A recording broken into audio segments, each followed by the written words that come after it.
vamos a conversar en este momento sobre un debate que continúa en el tapete. Se trata de las 3 causales para el aborto y los derechos de la mujer que siguen atizados con la aprobación de la Comisión de Justicia de la Cámara de Diputados, que en el día de ayer apoyó dejar fuera del Código Penal a las 3 excepciones. Un tema en el que se han actualizado casi todos los países de la región, incluyendo nuestro vecino Haití.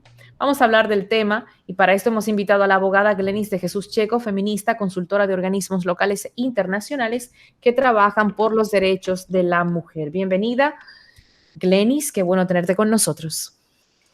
Un placer, muchísimas gracias por invitarme. ¿Cómo figuras tú el momento que vive República Dominicana con relación a las 3 causales?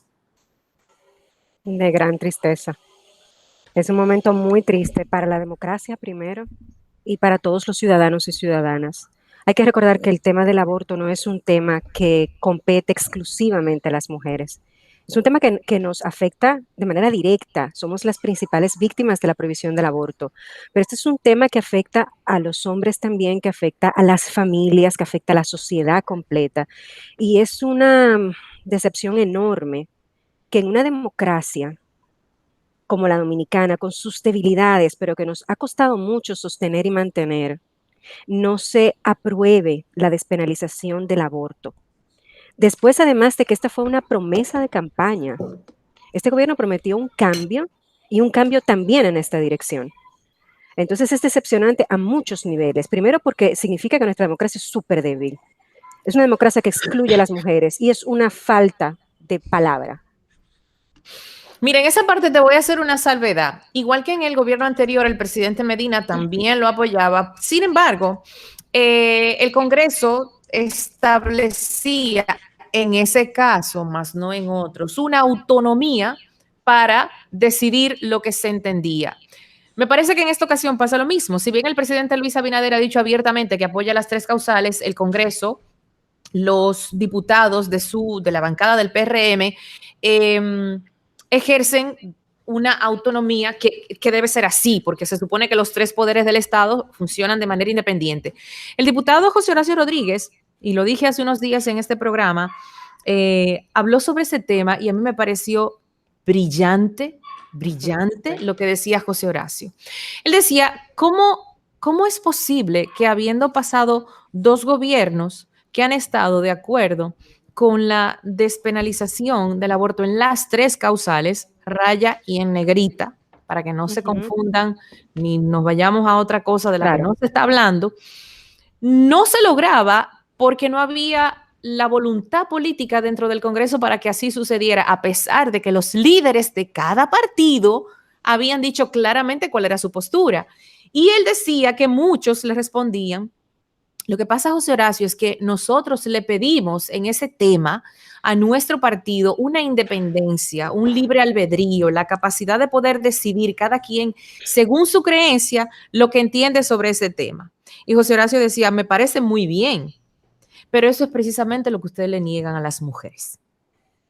Sí. Esa capacidad de decidir y de un libre albedrío por cada quien, sus circunstancias y creencias. Entonces es un poco contradictorio que los diputados ejerzan eso, pero a las mujeres no se nos permita.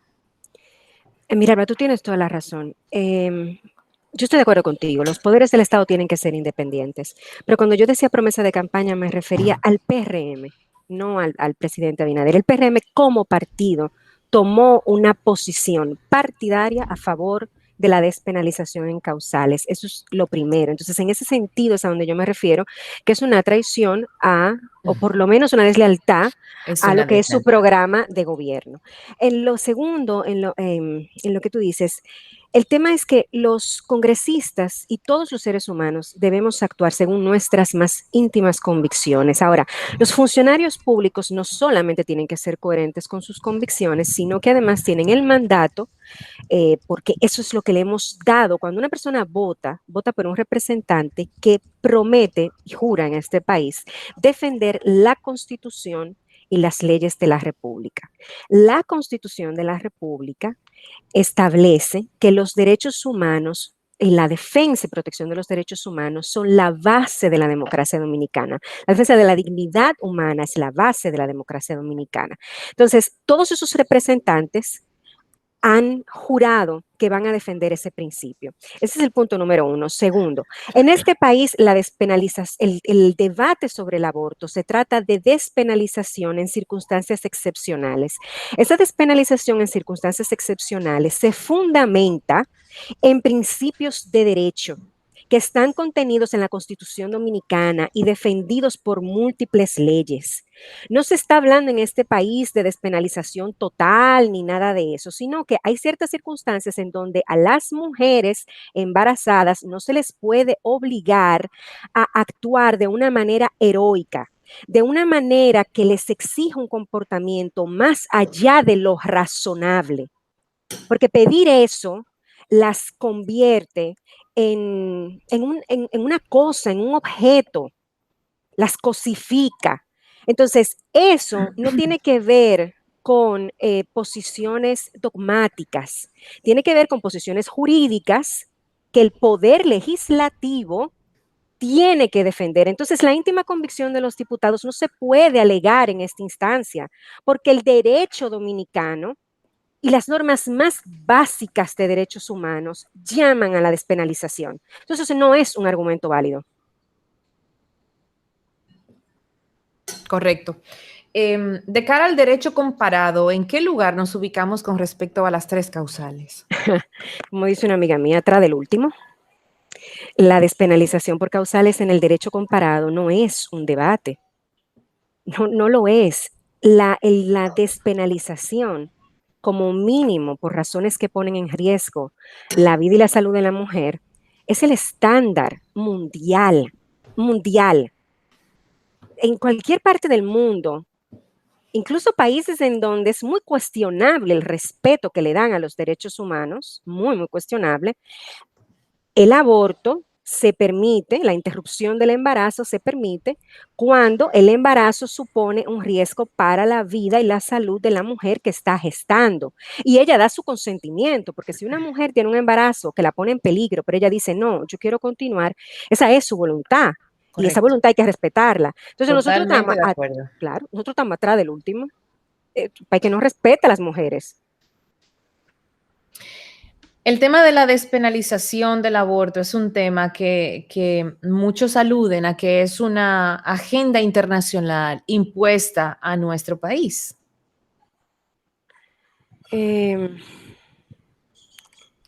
Mira, ¿puedo contestar no yo? es... ¿Te contesto yo? No, yo diría, ¿y? Exacto, o sea, por eso yo me quedé con esta cara, porque te voy a decir una cosa, ¿y qué? ¿Y qué? O sea, los derechos humanos son internacionales, los movimientos de derechos van como dominós cuando se caen. El movimiento, por ejemplo, de abolición de la esclavitud, fue un efecto dominó. Mira, justamente te iba a mencionar en ese tenor, Fray Antón de Montesinos, con su sermón de aquí, sí, clamó para los derechos de todos los indígenas, no solo los nuestros. De todos. Y es ese sermón el que da origen luego a la Declaración Universal de los Derechos Humanos. Pues entonces, los derechos fueron exportados de República Dominicana de un español. Más o menos, sería la narrativa.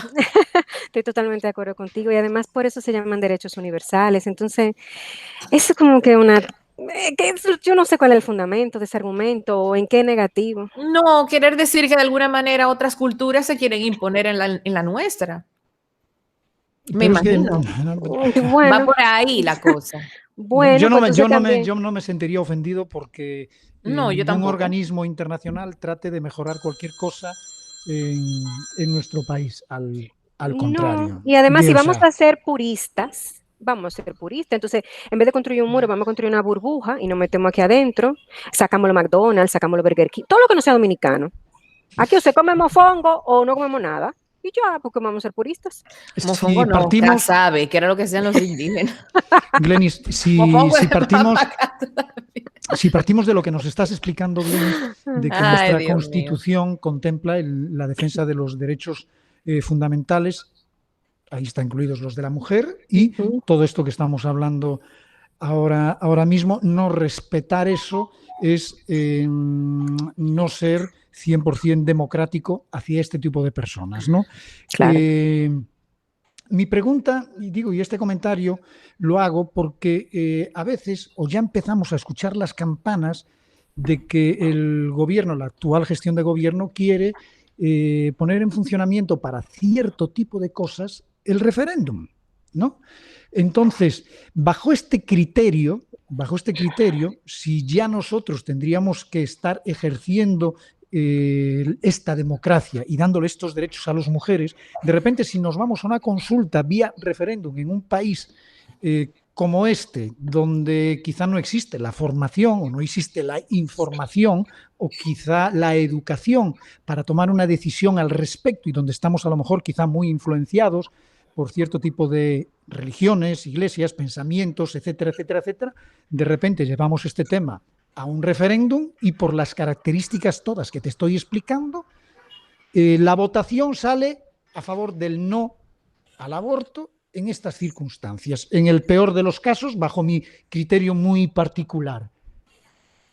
Mira, el tema entonces, porque ahí quedaría como zanjado el asunto y ya no se podría estar hablando de que no es democrático. Se consultó un referéndum y... Yo no diría que estaría zanjado. ¿Sería justo consultar, llevar este tema a un referéndum? Mira, si tú me lo preguntas, para mí son como dos conversaciones diferentes. La Constitución Dominicana establece el mecanismo de referéndum y el mecanismo de referéndum es importante para las democracias. Aquí todavía no hay una ley que regule el referéndum. Entonces, el debate sobre si debemos de tener una ley que regule el referéndum, si el referéndum es un mecanismo que nosotros podemos reclamar, es uno y el del aborto es otro. El aborto tiene en discusión en este país más de 30 años. Nos vamos acercando a los 40 años ya con este tema. Entonces, referéndum. No, la ciudadanía ha pedido de manera reiterada que se resuelva vía poder legislativo. El legislativo tiene una oportunidad ahora de resolverlo. Lo resolvió. Recordemos que el código salió con las causales y luego fue devuelto por cuestiones procedimentales, no por cuestiones relativas al aborto. Este país ya tuvo un código con excepciones. Y la razón por la que estamos discutiendo ahora, bueno, fue por cuestiones de procedimiento, repito. Entonces, ahora mismo, que los legisladores y otros líderes políticos digan que este tema no debe de seguir en el Congreso, sino que después de que haya una ley de referéndum, entonces lo vamos a pasar a referéndum, cuando no es tan fácil discutir una ley de referéndum, porque entonces ahí tendríamos que hablar de qué es el referéndum. ¿Y por qué no es tan fácil sacar una ley de referéndum? Porque si fuera fácil ya la tendríamos. La Constitución lo estableció hace ya más de 10 años. Digo, hace como 10 años, un poquito más. Entonces, eso es alargar más. Otra vez, es el Congreso en una estrategia de que... Postergadora. Una y otra vez. Claro, y de quitarse la responsabilidad. Para mí lo del referéndum es una cortina de humo, porque no tienen valor. ¿Pero tú confiarías en un referéndum sobre este tema? Si se fuera a referéndum, depende.